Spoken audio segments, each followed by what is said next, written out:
Hey there, today let's take a fascinating journey into the world of trauma, resilience, and the incredible ways our brain and bodies can bounce back and sometimes get a little tangled along the way.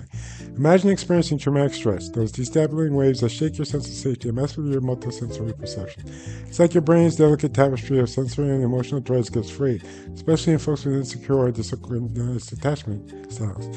Intrusive memories pop up like uninvited guests, triggering sensory motor responses, think trembling hands or racing heart driven by our sympathetic nervous system. These responses are often rooted in the brainstem and midbrain, where the raw sensory information from our body meets the threat detection circuits, like the amygdala and supracortical. When stressors hit, whether from violence, trauma, or ongoing chaos, they can cause a destabilizing effect on the brain's neurodevelopment, leading to complex trauma that impacts everything from our ability to regulate emotions to our self-perception and relationships. Chronic exposure to community violence, for example, doesn't just hurt feelings, it can lead to mental health issues like anxiety, depression, PTSD, or even more complex disorders like bipolar or schizophrenia. The brain reacts to hyperarousal, subcortically driven, or cortically mediated, making it tough to focus, relax, or feel safe. But here's the good news, the brain is remarkably plastic. Neuroplasticity means that with targeted interventions like trauma-sensitive yoga, art, dance, music, writing, or theater, we can help rewire those disruptive neural circuits.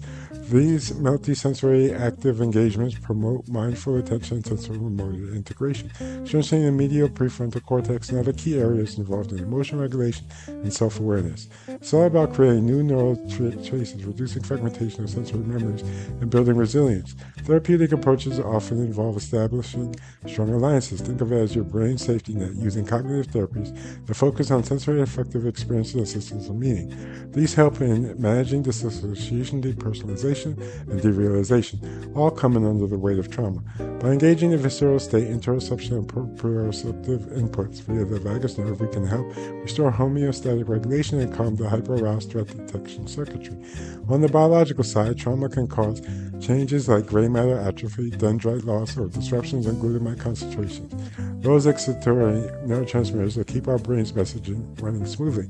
Chronic neuroinflammation, calcium instability, and oxidative stress can further impair memory, sometimes leading to cognitive issues or dysfunction or even neurodegenerative conditions like dementia down the line. But don't forget, healing is possible. Through goal-oriented action, sensory-enriched engagement, and self-mastery, we can foster resilience. This might mean addressing issues like insomnia, anxiety, or irritability, or tackling chronic inflammatory disorders such as arthritis, osteoporosis, or diabetes. Conditions often intertwined with stress and trauma. And beyond the individual, understanding how community violence impacts mental health underscores the importance of intervention services and research, supporting those exposed to violence, helping them develop emotional regulation skills, resilience, and a sense of safety can make all the difference.